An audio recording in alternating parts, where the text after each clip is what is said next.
एक जंगल में चीचू कौवी रहती थी। वो बहुत ही अच्छी और दयावान कौवी थी। उसे अगर पता चलता कि कोई पक्षी मुसीबत में है तो वो तुरंत जितना उससे हो सके उनकी सहायता करती थी। कौवी के घोंसले के थोड़ी ही दूर पर एक महर्षि रहा करते थे। कौवी हर दिन उनके लिए फल लेकर जाया करती और बदले में उनके आशीर्वाद पाती थी। कौवी के मन में स्वामी जी के प्रति जो अपनेपन का भाव था, उससे स्वामी जी भी मोहित हो रहे थे। हे उदार मन वाली नेक दिल कौवी, तुम्हारा लाया हर फल बहुत मीठा होता है। तुम एक वरदान की हकदार हो। स्वामी जी, मैं आपके आशीर्वाद और इस जंगल में मेरे साथियों के स्नेह की वजह से बहुत आनंदित हूँ। जब मुझे आवश्यकता होगी तब मैं आपसे वरदान जरूर मांगूंगी। हाँ जरूर कवि, मैं तुम्हारा ऋण चुकाने की राह देखूंगा। स्वामी जी के ये कहने के बाद कवि ने उन्हें प्रणाम किया और वहाँ से चली गई। स्वामी जी फिर से ध्यान मुग्ध हो गए। उसी जंगल में रहने वाली बाकी पक्षी जैसे चिड़िया, कबूतरी और तोती कवि का बहुत अभिमान किया करते थे, पर ये सब उसी जंगल में रहने वाली मही चील को बिल्कुल अच्छा नहीं लगता था। उसे कवि पर बहुत गुस्सा आता था। वो हमेशा कवि का बुरा ही चाहती थी। चीचू कौवा का किसी भी तरह बुरा करने के लिए वो हमेशा कोई मौका ढूंढती थी और एक दिन मही चील को ऐसा मौका मिल ही गया। एक दिन आहार के लिए निकली चीचू कवि का सामना टूनी चिड़िया से हुआ।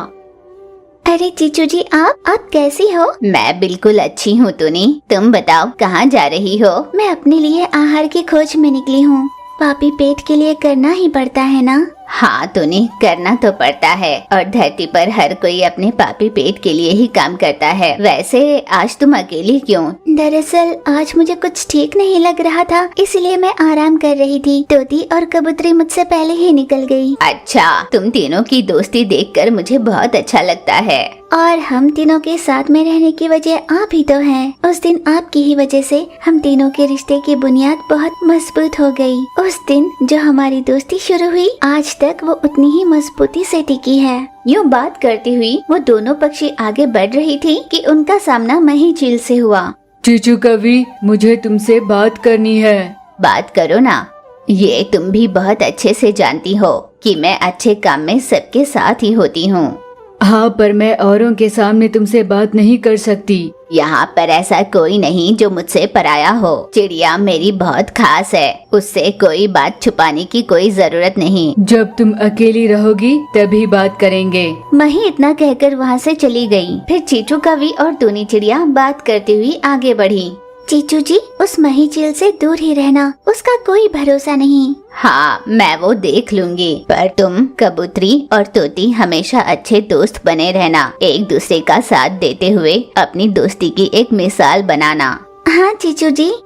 तुम जल्दी से जाओ, अपना आहार खोज कर अंधेरा होने से पहले अपने घर चली जाना, वरना मही चील किसी को भी अपना शिकार बनाने के लिए निकल पड़ती है। चीचू के कहने पर चिड़िया वहाँ से आहार खोजने के लिए निकल पड़ी। चीचू भी अपने आहार की तलाश में जा ही रही थी कि फिर से उसके सामने मही चील आ गई। वे दोनों पंछी एक पेड़ के डाल पर बैठे। मही चील ने चीचू कवि को चेतावनी दी। सुनो, तुम्हें अपनी अच्छाई यही रोक देनी होगी।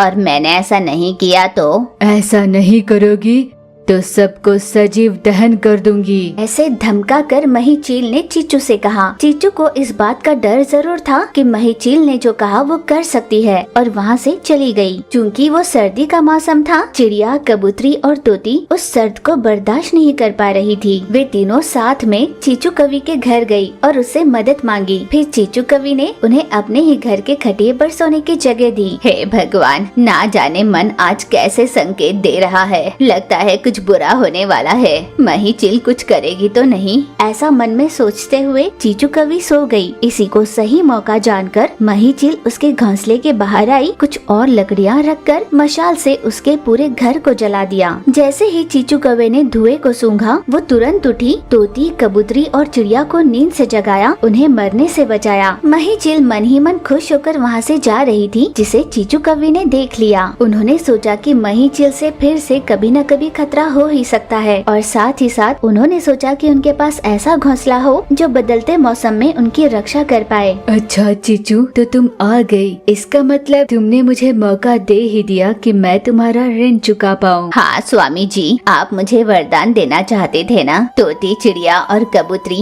बहुत गरीब पक्षी हैं। उनके पास एक ढंग का घोंसला नहीं जिसमें वो सुरक्षित रह पाए, हर मौसम में इनकी रक्षा कर पाए, ऐसा इन्हें घोंसला दे दीजिए स्वामी। चीचू के कहते ही स्वामी जी ने उनके सामने फलों के आकार के सुंदर घर प्रकट कर दिए। मैंने तुम्हारी इच्छा पूरी कर दी। ये सभी जादुई घर हैं। सर्दी के मौसम में गर्माहट देंगे, गर्मियों के दिन में ठंडक, और बरसात में ये टपकेंगी नहीं, सुरक्षित रहेंगी। और इस जादुई फलों के घर से तुम जो भी मांगोगे वो तुम पा सकते हो। इतना कहकर स्वामी जी भी गायब हो गए। उस दिन से तोती, कबूतरी और चिड़िया अपने उन फलों के घर में आराम से रहने लगी। एक जंगल में कौवा और कौवी पति पत्नी थे। उनका चीचू नाम का एक बेटा था जिसकी वो शादी करने की सोच रहे थे। आने वाली बहू के गुणों को लेकर, शादी में करने वाले कामों को लेकर और शादी में आने वाले मेहमानों के सत्कार को लेकर दोनों बात कर रहे थे।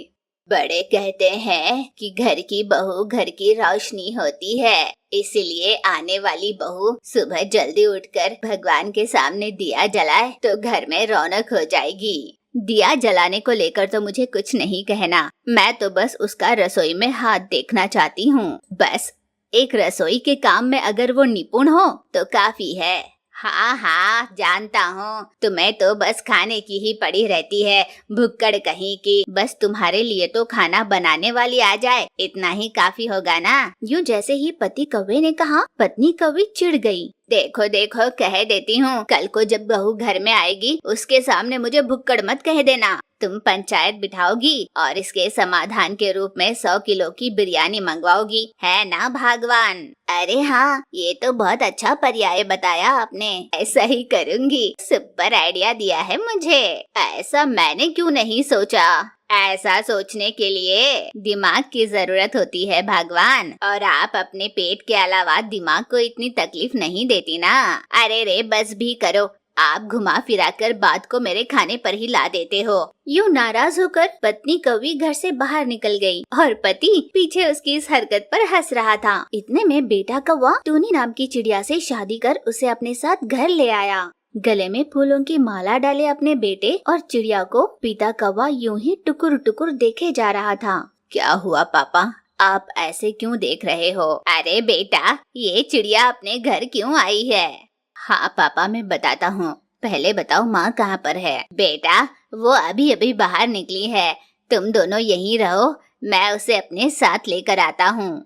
ये कहकर पिता कौवा अपनी रूठी हुई पत्नी कौवी को ढूंढने के लिए घर से बाहर निकला। कुछ दूर उड़ने के बाद रूठकर बड़बड़ाती हुई कौवी उसे दिखाई दी। वो तुरंत उसके पास गया और बताया कि उनके बेटे ने चिड़िया से प्रेम विवाह किया है और उसे घर ले आया है। ये बात जानते ही माँ कौवी बहुत नाराज हो गई और वो अपने पति के साथ गुस्से में अपने घर वापस आई। वरमाला पहने घर लौटे अपने बेटे और उसके साथ चिड़िया को देख कौवी दंग रह गई। माँ, जैसे ही बेटे ने आवाज लगाई, होश खो बैठी माँ अपने होशो हवास में वापस लौटी। माता पिता और बेटे के बीच कुछ देर तक इस बात को लेकर वाद विवाद हुआ। आखिरकार जैसे तैसे कौवी ने चिड़िया को अपनी बहू मान लिया। चिच्चू के परिवार की बहू बनकर चिड़िया ने उस घर के सारे काम संभाल लिए, पर फिर भी अपनी मनपसंद बहू को चुनने का मौका छिन जाने की वजह से माँ कौवी के मन में हमेशा ही एक गुस्सा बना रहता और उसकी समझ में नहीं आ रहा था कि वो अपना गुस्सा किस पे जताए, और इसीलिए उसके गुस्से की शिकार हमेशा चिड़िया बन जाती। जब बेटा कौवा घर पर होता तब चिड़िया के साथ बहुत प्यार से रहती, पर जैसे ही बेटा बाहर निकल जाता वो अपना गुस्सा जताती। एक दिन बहू रानी घर पर वेज बिरयानी बना रही थी। सास कौवी को जी ललचा रहा था। वो सोच रही थी कि कब उसे खाने मिलेगा। वेज बिरयानी बनाने के बाद थोड़ा आराम करने के लिए टूनी चिड़िया अपने कमरे में गई। अरे वाह, कितनी बढ़िया महक आ रही है कि बहू बहुत स्वादिष्ट खाना बनाती है। इस महक से ये बात तो साबित हो गई कि चिड़िया सच में बहुत अच्छा खाना बनाती है। बाप रे, अब मुझे रहा नहीं जाता, जो होगा देखा जाएगा।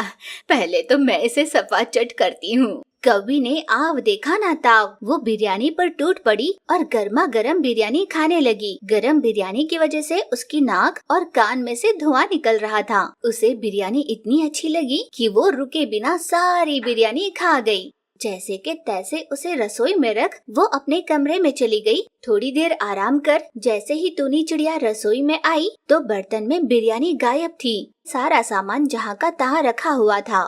टूनी चिड़िया की समझ में कुछ नहीं आ रहा था। फिर सास कौवी उसके पास आई और अनजान बनकर बोली, बहू रानी, तुम कह रही थी ना कि बिरयानी बनाने वाली हो, जरा जल्दी लाकर तो दो, भूख लगी है, खा लेती हूँ। टूनी चिड़िया घबरा कर रोती हुई उसके सामने आई और बोली कि बनाई हुई बिरयानी गायब हो गई है। ये सुनकर सास कवि ने उस पर शक न हो इसीलिए उसने चिड़िया को खूब डांटा। टूनी चिड़िया रोने लगी। यूं ही दिन बीत रहे थे। फिर टूनी चिड़िया गर्भवती हुई। फिर भी अपनी गर्भवती बहू पर उसे थोड़ी भी दया नहीं आती थी। उसके लिए ना बचाकर वो सारा खाना खुद ही खा जाया करती थी। बेचारी टूनी चिड़िया पेट से होने के बावजूद भी खाना न खाकर पानी पीकर ही अपना पेट भर लेती थी। ये ससुर कौवे ने देखा और वो बर्दाश्त नहीं कर पाया। इस भुक्कड़ भगवान को इतनी भी अकल नहीं कि गर्भवती बहू के लिए कुछ खाने के लिए छोड़ दे, खुद ही सारा खा जाती है। इसको तो सबक सिखाना होगा। ऐसा ठान कर पति कौवे ने खाने में मिर्च मिला दी। इस बात से अनजान पत्नी कौवी ने जैसे ही खाने की महक सूंघी वो तुरंत जाकर फटाफट सारा खा गई। उसके बाद हाय हाय करती रही। अरे ओ बहू रानी, तूने क्या मिला दिया खाने में? ज़बान जल गई मेरी। अब तो मेरे मोशंस रुकते ही नहीं। तुमने अपनी भुक्कड़ सास को अच्छी सबक सिखाई है। ये कहकर सास कौवी लोटा लेकर तुरंत दौड़ी। ये देख ससुर कौवा बहुत हंसने लगा।